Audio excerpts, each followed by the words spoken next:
É. Sejam todos muito bem-vindos a mais uma exploração de hoje.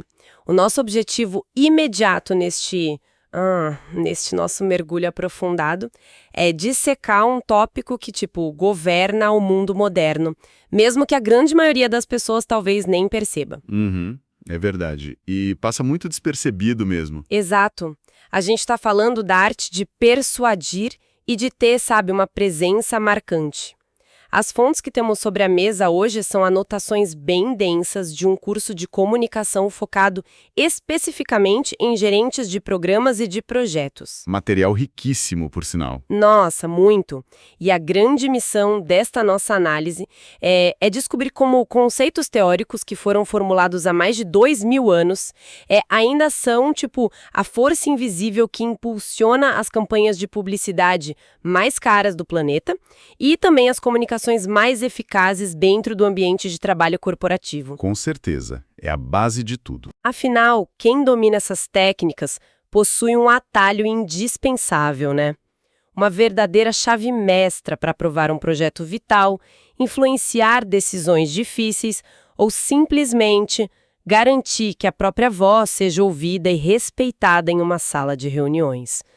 Certo? Vamos desvendar isso.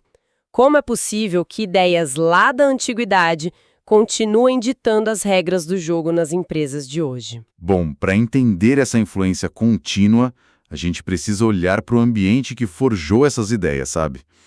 O material nos leva direto de volta à Grécia Antiga, mais especificamente para Aristóteles. Ah, o peso pesado da filosofia. Exato. E... vale lembrar a linhagem aqui, né? Aristóteles foi aluno de Platão, que por sua vez foi aluno de Sócrates. Basicamente, a fundação inteira da filosofia ocidental. Mas o detalhe crucial aqui, o que o curso realmente destaca, é o contexto em que ele vivia. Naquela época, a capacidade de comunicação não era, apenas uma habilidade interpessoal ou um bônus no currículo. Não era um soft skill que a gente coloca no LinkedIn, né? Perfeito, longe disso. Era uma questão de sobrevivência pura e simples. Pense na polis grega. O valor de um cidadão, o status social, a capacidade de se defender em um tribunal público ou de propor uma nova lei, tudo isso dependia inteiramente da habilidade de persuadir os pares ali, no calor da praça pública. E literalmente na arena. Na arena. E Aristóteles, que era um cara envolvido em tudo, desde ciência e política até o teatro, ele passou muito tempo observando esse caldeirão de debates intensos. E ele começou a categorizar por que algumas pessoas conseguiam convencer multidões com uma facilidade absurda, enquanto outras, com argumentos tecnicamente idênticos, eram sumariamente ignoradas. E foi exatamente dessa observação genial que nasceu a famosa tríade retórica. Certo. O curso detalha isso de uma forma muito didática como os 3 pilares fundamentais da persuasão: ethos, pathos e logos. E, lendo o material, o que me chamou muita atenção nas anotações é a ênfase absoluta e inegociável no primeiro pilar, o ethos. Sem ele, a coisa não anda. Exatamente, a credibilidade. O texto deixa claríssimo que sem ethos não há nem ponto de partida. Não adianta ter o melhor projeto se a pessoa que apresenta não transmite presença. É o alicerce absoluto, né? O ethos engloba a ética, a presença de palco, a autoridade real de quem fala. Se a gente trouxer isso para o ambiente de gerenciamento de projetos que o curso foca, imagina que a equipe não confia na pessoa que está liderando. Um cenário bem comum, infelizmente. Pois é. Se os stakeholders acham que a pessoa responsável pelo projeto não tem capacidade técnica, ou pior, não tem integridade, a mensagem morre antes mesmo de ser processada. O canal de comunicação se fecha. Não adianta ter o cronograma mais inovador do mundo ou a planilha mais perfeitamente detalhada. Se quem nos ouve não confia em quem fala, a persuasão falha. A confiança é inegociável. E isso faz uma ponte perfeita para os outros 2 pilares, né? O logos, que é a lógica pura, os fatos, os dados concretos, e o pathos, que é a emoção, a conexão humana. O material faz uma analogia que eu achei fantástica sobre a balança entre esses 2. Ah, a analogia da comida, sim. Isso. Uma mensagem puramente lógica, apenas com logos, é descrita como uma refeição super nutritiva, porém extremamente seca e sem gosto. Tipo comer um peito de frango grelhado sem sal nenhum. Exato. Alimenta, mas ninguém quer repetir a dose. Ninguém engaja. E aí entra o pathos, a emoção. Ele funciona como o tempero essencial. É o que dá o sabor, o que transforma um dado frio, uma estatística de vendas, em uma narrativa memorável. Mas, claro, existe um limite. A dose do tempero importa muito. Totalmente. Se passar do ponto, estraga o prato. Imagina a cena corporativa, assim, segunda-feira de manhã, 8 horas, uma reunião rápida só para alinhamento de status do projeto. E aí alguém tenta usar uma emoção épica, uma trilha sonora mental digna de filme de Hollywood para explicar, tipo, uma queda de 2% na eficiência de uma tabela do Excel. Chega a ser constrangedor, não tem cabimento. Seria, no mínimo, bizarro, para ser sincero. E é aí que o curso focado em comunicação corporativa brilha muito, porque ele pega essa teoria lá da praça pública de Atenas e traz para a realidade super prática do escritório. A proporção exata entre a lógica e a emoção muda radicalmente dependendo do que se quer alcançar. Então tem que calibrar dependendo da audiência. Exatamente. Para esse relatório de status rotineiro que foi mencionado, o foco deve ser quase 100% logos. São os fatos, os prazos, os bloqueios técnicos. Um excesso de pato soaria falso, dramático e completamente fora de lugar para quem está escutando e só quer saber se a tarefa foi entregue. Faz sentido, é hora de ser direto. Mas agora vamos mudar o cenário. O objetivo central não é mais informar, é persuadir um comitê executivo ou um stakeholder-chave a aprovar uma mudança drástica de escopo. Uma mudança que envolve custos enormes e riscos altíssimos. Aqui, a balança precisa pender agressivamente para o pathos. A emoção tem que falar mais alto. Muito mais alto. A urgência da situação, a visão inspiradora de futuro, o alívio que aquela mudança vai trazer para a equipe que está sobrecarregada. Os números, o logos, precisam estar lá como suporte óbvio para dar vazamento. Mas é o impacto emocional que vai fazer os diretores saírem da zona de conforto e darem aquele salto de fé necessário para assinar o cheque. Aqui é que a coisa fica realmente interessante, porque o material não fica preso apenas nessa teoria de sala de reunião ou de projeto. Ele dá um mergulho muito denso em estudos de casos históricos, onde essas proporções exatas de etos, patos e logos foram testadas em escala global, no mundo da publicidade. E o primeiro exemplo que as anotações trazem é um comercial da Coca-Cola de 1971. Um clássico absoluto. Sim, mas o que me pegou foi a história de origem. Parece que tudo começou com uma noite simplesmente terrível. Um caos total em um aeroporto na Irlanda. É muito curioso pensar como é que um voo atrasado se transforma em uma das maiores aulas de persuasão da história moderna. Essa história é fantástica e ilustra perfeitamente o poder do pathos. O Bill Baker, que era um dos grandes nomes da publicidade na época, trabalhando na agência McCann Erickson, estava a caminho de Londres e o voo precisou fazer um pouso de emergência no aeroporto de Shannon, na Irlanda. E a situação lá não estava nada boa, né? Um pesadelo. Uma neblina pesada, problemas mecânicos, enfim, obrigaram todos os passageiros a passarem a madrugada inteira presos no terminal do aeroporto. Sem acomodação decente, sem informação, o clima era de hostilidade absoluta. Imagine pessoas exaustas, furiosas, brigando com os atendentes e rosnando umas para as outras. Uma tensão que dava para cortar com uma faca. Qualquer um que já perdeu um voo de madrugada sabe o nível de estresse que é isso. O pior lado do ser humano aparece. Exatamente, mas o que é fascinante aqui é o que o Bill Baker observou na manhã seguinte, quando as coisas começaram a clarear. Ele estava exausto também, claro, mas quando ele voltou à área principal do aeroporto, onde ficava a lanchonete, o clima tinha mudado de uma forma quase mágica. Aquelas mesmas pessoas que estavam quase se agredindo horas antes, estavam agora rindo, brincando, partilhando histórias sobre as suas viagens. Havia uma camaradagem genuína ali. Uma virada de chave total no humor. Total, e ele começou a observar o elemento em comum naquela cena. Muitas dessas pessoas, de diferentes nacionalidades que não falavam a mesma língua, estavam sentadas juntas bebendo garrafas de Coca-Cola. Aquele momento de alívio do estresse, de união no momento de dificuldade. Isso inspirou ele na hora. foi a semente para o icônico comercial onde jovens do mundo inteiro, de várias culturas diferentes, se reúnem no topo de uma montanha ensolarada cantando I Wanna Teach the World to Sing. Aquela montanha ensolarada era, na verdade, a antítese do aeroporto frio e tenso. E o compromisso financeiro para tornar essa visão uma realidade foi um absurdo. O material do curso aponta que a produção custou em torno de $250 mil na época. Se a gente trouxer isso para valores ajustados, dá o equivalente a mais de $1,5 milhão hoje. Um dinheiro astronômico para um comercial de TV naquela época. Foi o comercial mais caro já feito até então.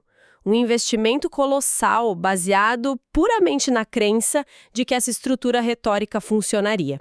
E, se a gente fizer a desconstrução usando a tríade retórica, o ethos já estava muito bem estabelecido, pois a marca Coca-Cola já era um símbolo cultural familiar muito forte. O pathos, sem dúvida, é a estrela principal do show. A alegria, o alívio daquela tensão inicial, a ideia brilhante de união global e harmonia. A música é puro pathos. Exato.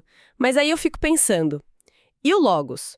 Porque olhando o comercial, não tem ninguém ali falando sobre os ingredientes, a quantidade de açúcar, a refrescância ou o preço da bebida. Parece que a lógica foi completamente esquecida. Ah, mas ela tá lá. O logos ali é inteiramente implícito, o que é uma jogada genial.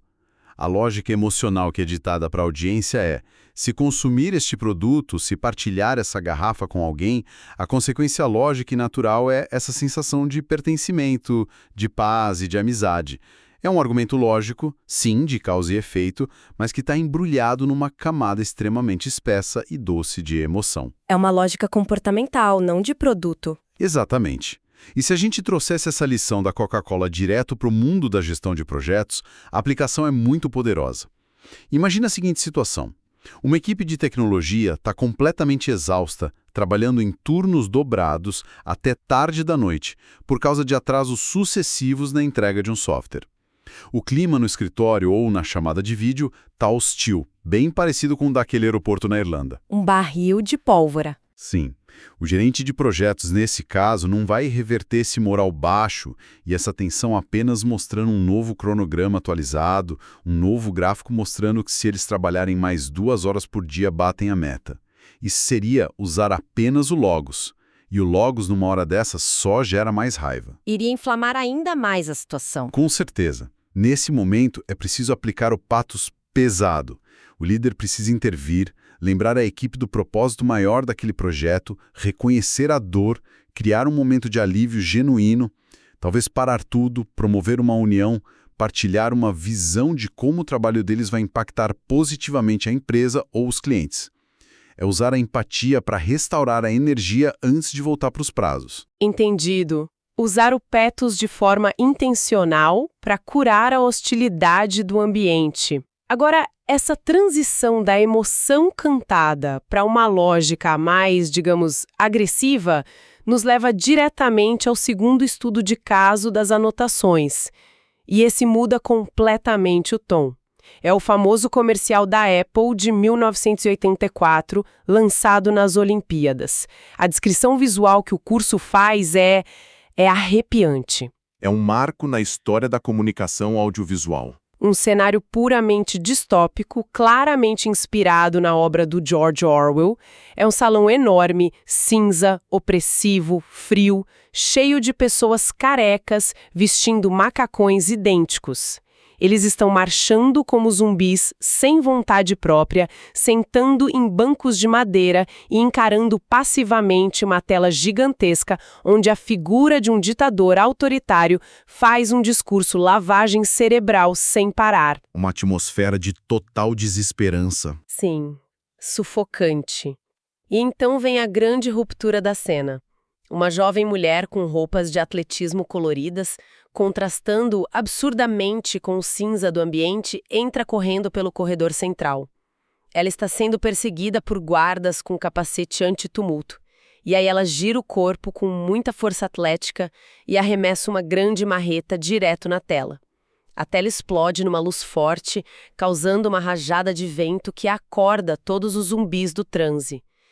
E, na tela escura, entra a frase final. curta e grossa. Apple.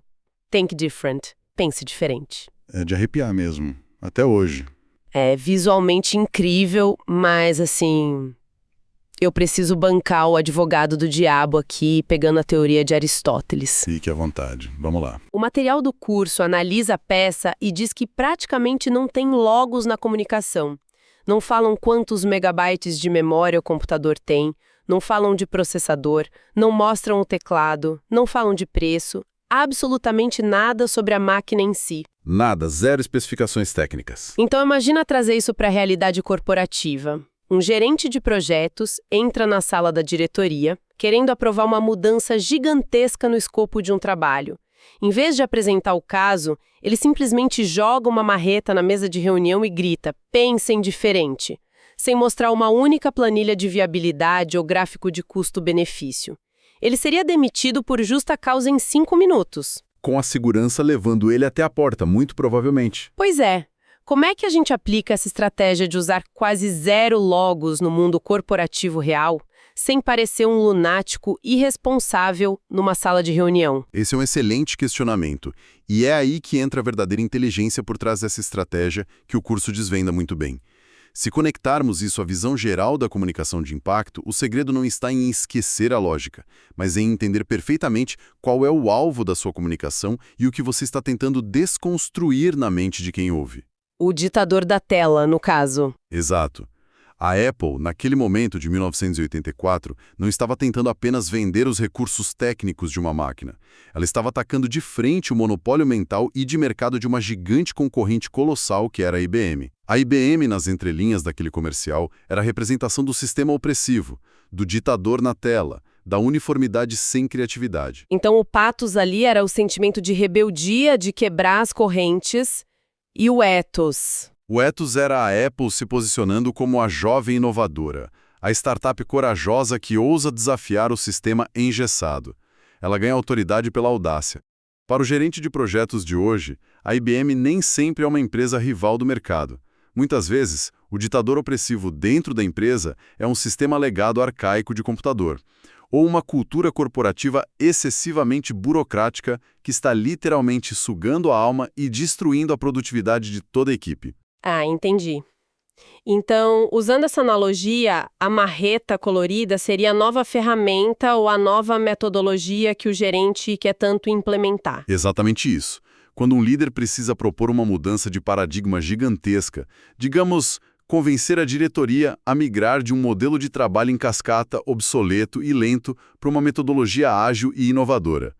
Se esse líder começar a apresentação projetando planilhas de custos de licenciamento e horas de treinamento, que seria o Logos puramente, A diretoria vai começar a olhar o celular e debater os centavos da operação. vai perder a sala na hora.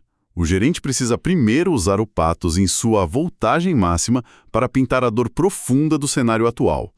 Ele precisa mostrar com histórias reais como aquela burocracia atual está transformando a própria equipe de talentos da empresa em, entre aspas, zumbis ineficientes e frustrados. Criar o incômodo antes de dar a solução? Perfeito. O ethos, nesse caso, é a própria reputação de inovador e resolvedor de problemas que o gerente construiu ao longo do tempo. E o logos?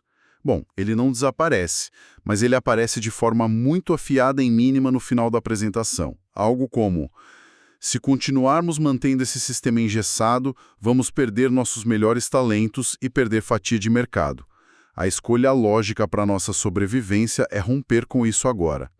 É a emoção abrindo um buraco na parede de resistência para que uma lógica simples e impossível de ser ignorada seja finalmente aceita. Faz todo sentido agora. É criar o desconforto emocional máximo com a situação atual para justificar a mudança lógica depois.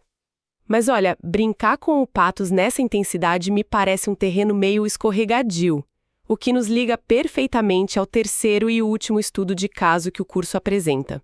O comercial de cerveja da Guinness. Ah, esse caso é uma aula sobre os riscos da persuasão. Muito. É aquele comercial que foca num grupo de homens jogando basquete em cadeira de rodas. A cena descrita nas anotações é super crua, visceral mesmo. Não tem nada daquela delicadeza inspiracional clássica. É um jogo agressivo, focado, cadeiras batendo forte umas nas outras, pneu cantando no chão da quadra de madeira, suor escorrendo, um esforço físico brutal acompanhado por uma trilha sonora tensa por uns 20 segundos bem intensos. É uma demonstração incrível de atletismo, competitividade e vigor físico. Você quase sente o impacto assistindo. Exato. Prende atenção na hora. Mas aí vem a grande revoltada no final da partida. A música acalma de repente, o jogo acaba, eles se cumprimentam e então quase todos os homens desamarram os cintos de segurança das pernas, levantam-se fisicamente das cadeiras de rodas e caminham normalmente em direção ao vestiário.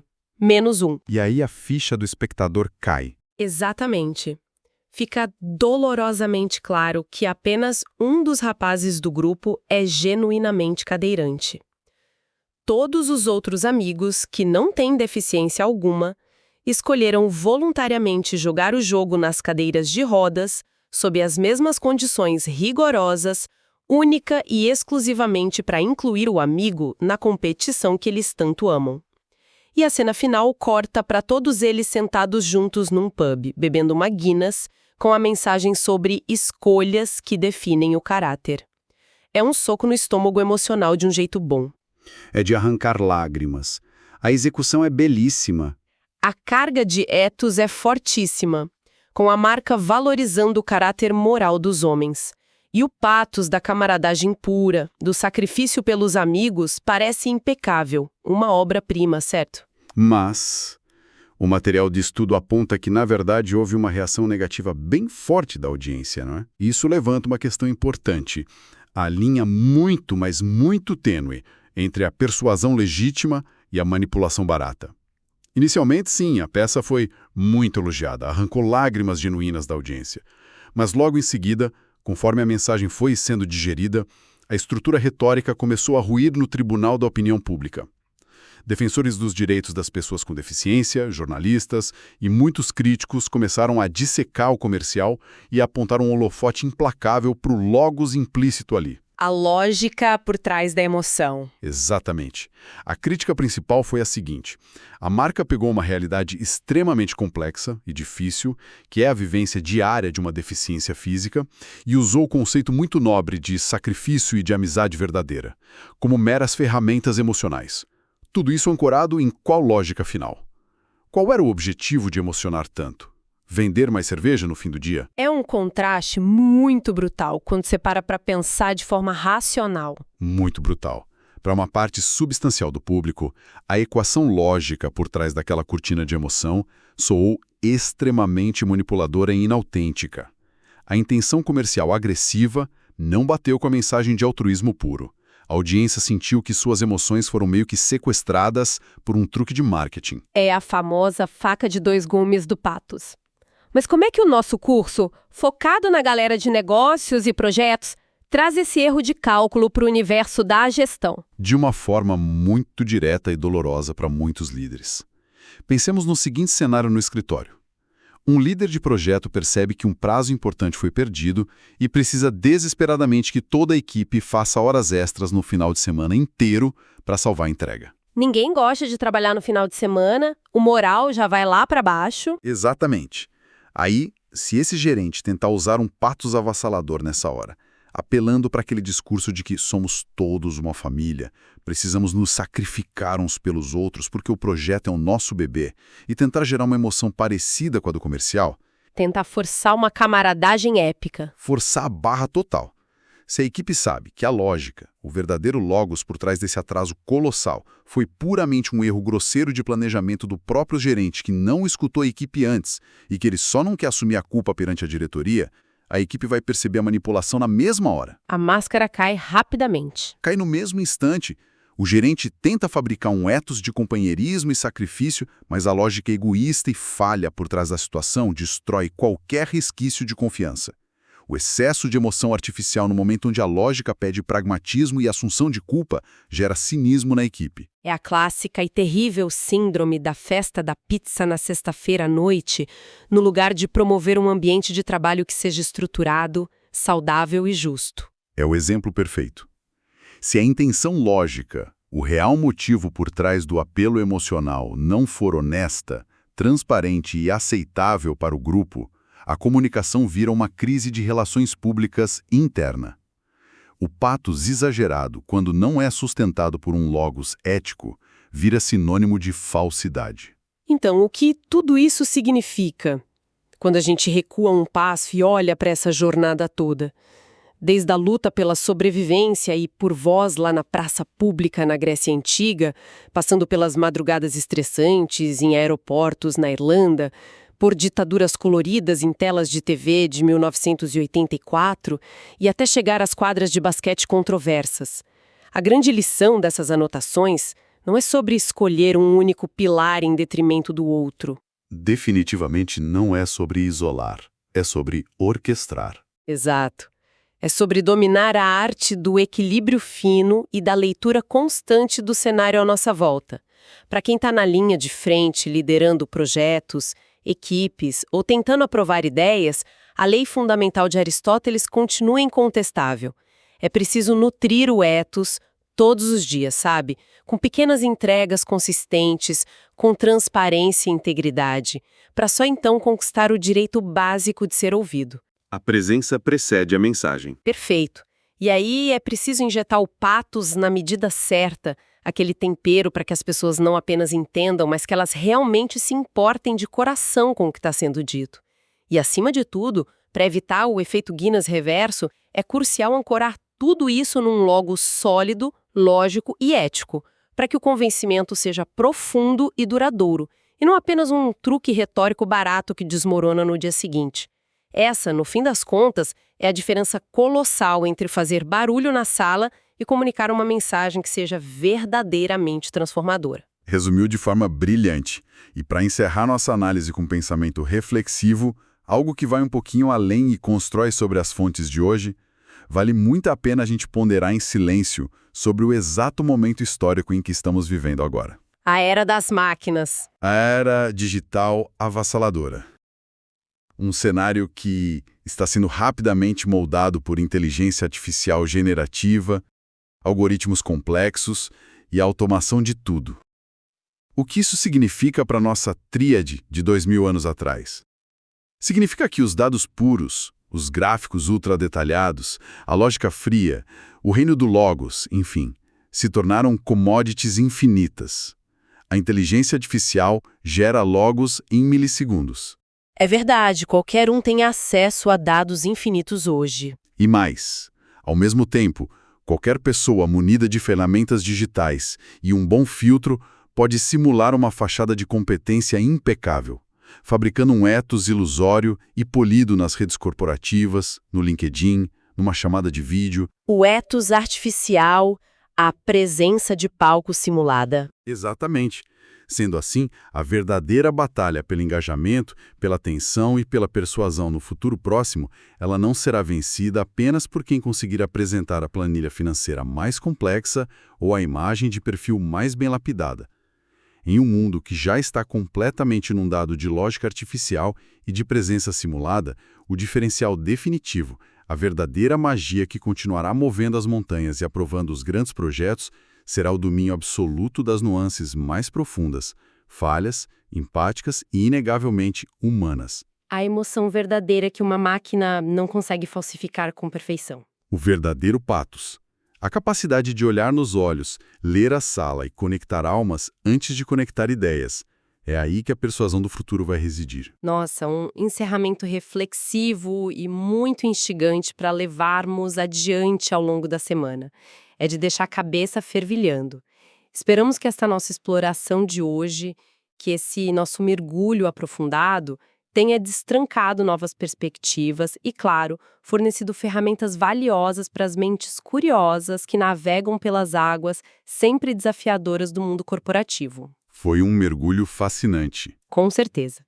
Agradecemos imensamente pela companhia silenciosa ao longo deste trajeto, descobrindo juntos as engrenagens atemporais que movem as grandes ideias e que, no fim do dia, conectam as pessoas de forma genuína.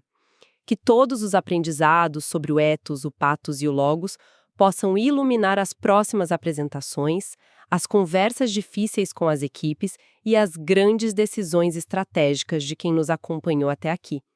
Desejamos a todos um dia excelente, repleto de comunicações autênticas e até o nosso próximo mergulho aprofundado.